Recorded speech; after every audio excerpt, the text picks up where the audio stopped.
Slash tires? Sounds a bit extreme. Meg regrets showing Coach Jenny how fast she could run during phys ed class. She saw something she liked, asked Meg to run, and now she wants her to race at the state championships. From a virtual nobody to glorified jock almost overnight. New friends, bitter rivals, and rumors abound. Why Meg? Why does she get a free ticket? She never practiced, sucked up, or took diet pills to keep her weight in check. Why her? What makes her so special? The idea of a free ticket makes Meg laugh. No free ticket for her. She's always loved to run, just not in an organized way. And she's quite certain she put more hours into her passion than anyone else on the team. The team dresses Meg up in a bandit costume with black and white stripes like a criminal in a silent film. It's so stupid she wants to scream. Two team members argue over the costume and finally decide on dropping the cliché bandit look for a more contemporary supervillain costume. They make a mask and tell her to slash tires near the police station. Then they exchange anxious looks with one another. Sounds less like initiation and more like a way to get her off the team and into a prison cell. Dana gives her a strange look, a dirty look. Seems like she has an upset stomach, gas even. She hates Meg for beating her time and probably wants to see her locked up. The rest of the team thinks up supervillain names for Meg: Street Rusher, Super Blaster, Dare Diva. Whatever. They're all stupid. Just choose a name already. Dare Damsel Meg bolts through the streets, stirring up laughter and attention. She feels stupid and scared at the same time, lurking about in her supervillain costume. Meg pushes down her fear, composes herself, focuses her thoughts.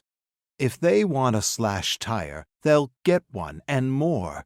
I'll go straight into the belly of the whale and pull out a rib. She laughs at the image, wonders where it came from, and realizes it's from one of the stories she recently read to her mother to help her fall asleep despite her deteriorating condition. Doctors don't know what she has, and they can't afford the doctors anymore. Don't let your thoughts betray you. Meg pushes her grief out of her mind as pedestrians laugh and point at her costume. I'm going to target the police and set the record of this stupid hazing ritual. Determined, Meg approaches the Colorado police station with her heart beating at a record-breaking speed. She kneels behind a cruiser, hesitates. Her hand trembles involuntarily. She's not used to breaking the law. She takes a deep, calming breath. First time for anything. Then, with a pocket knife, she slashes a tire, yanks a piece of rubber off, and backs away. Before the officers realize what's what, Meg's a bolt of lightning. Her heart's pounding in her throat. Her legs are a blur. The police give chase, but eat her dust. She returns to the team with a piece of slashed rubber and a new team record. A police cruiser. An actual police cruiser. Beat that! The team laughs and jeers, except for Dana, who stares at her with her usual gas face. No one on the team has ever done anything so bold. Welcome to the team, Dare Damsel Meg. Meg is the talk of the school, and she likes it. Coach Jenny tells her she still needs a lot of work in the mechanics of running. She doesn't even know what that means. She's been running in the mountains with her mother for years, and she never had to learn the mechanics of running. Coach says for the next few practices, she needs to improve her confidence on the starting line. Sure, that shouldn't be a problem. Coach spends a lot of time with Meg, and many on the team are beginning to take notice. Dana makes snide remarks in the shadows about Meg's body being disproportional, about Meg having beginner's luck, about how Meg's legs seem disproportional to her torso. Meg ignores her, refuses to dignify her jealousy by responding to it.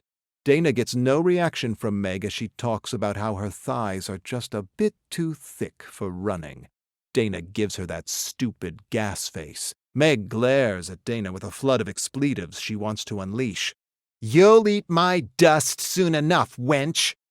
Meg suppresses her anger and smiles politely, thanking the wench for her concern, telling her she's confident her so-called disproportional body and thick thighs will prove advantageous at the championship. Meg begins her long walk home after an exhausting yet exhilarating practice.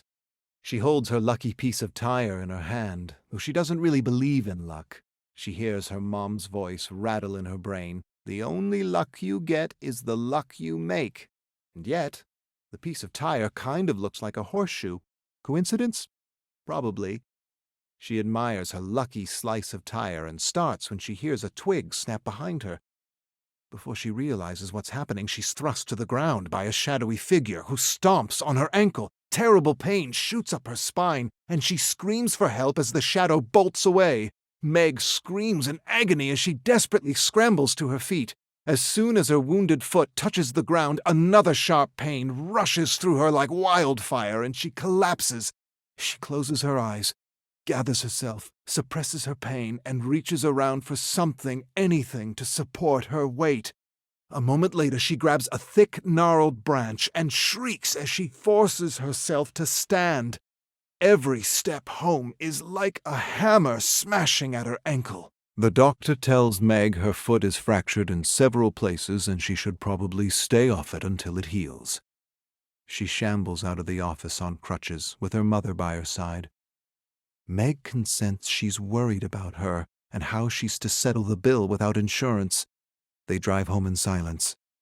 "Mom, I'm sorry." Meg breaks the silence. Her mother shakes her head. "Don't apologize, Meg. There's no need for that. I'm just glad you're okay. Could have been a lot worse." Meg nods and replays the assault over and over again in her mind. The push, the kick, the stomping. Nothing about what happened makes sense. The perpetrator didn't mug or try to steal anything from her. Meg's mother breaks the silence and asks if she remembers anything about the man since they spoke to the police. Meg shakes her head. "I'm not even sure it was a man." Meg confides in her mother at the kitchen table. She's convinced Dana arranged for someone to wound her to discourage her from running. Anger overwhelms her and she says things she wouldn't normally say. "I want her dead. I want to crush her like a bug. I want her to burn in fucking hell. I would have won that race." Her mother listens to her without judgment and waits for her to calm down. "You're very upset and I understand, but don't. Don't stoop to her level. Don't let her turn you into what you're not. You want revenge? Best revenge is success. Let her know you're the best, even at your worst, and that will be her worst freckin' hell." Meg narrows her eyes on her mother. Her mother squeezes her hand. "If you think you're beaten, you are. If you think you can't, you can't. Life's battles aren't won with speed and strength, but mind and will." Tears fill Meg's eyes, not because of her mother's advice, but because she knows her mother's days are numbered, and this is probably one of their last be-positive pep talks. Her mother hands over a box she pulls from under the table. Meg lifts the lid to reveal a black dress unlike anything she's ever seen or worn. Before she can say anything, her mother laughs. "Not only will you win, but you'll be the jewel of the after-party." Meg feels a lump growing in her throat. "Don't lose all your strength focusing on the negative." Her mother used to be a competitive tennis player. All Meg heard growing up was stories about Billie Jean King. Meg waits for the listen-to-win pep talk she's heard so many times she's lost count. Her mother relates how she would listen to a radio broadcast of King's game to steer her mind away from fear and negativity. Fill your brain with success so there's no room for anything else. She's prepared a special mix for Meg on her pod. Meg takes the pod and stares at it a moment. A long moment. Then she leaps across the table and embraces her mother and never wants to let go. Meg listens to a radio broadcast as she enters school. Fastest runner ever. The Buckeye Bullet taking the gold at the Olympics despite every mental and physical obstacle leveled against him. She listens to the same broadcast over and over again. Fill your head with wind so there's no room for fear or doubt. Coach approaches Meg as she puts her pod down beside her. I heard a nasty rumor that Dana may have had something to do with your leg, and I've decided to pull her from the race. Meg shakes her head. Please, don't do that. I'm going to beat her, Coach, and I'm going to win. Coach's eyes widen. You're going to do what? You didn't just say you're going to win. You're not actually thinking of running on that foot. Meg hesitates, then lies.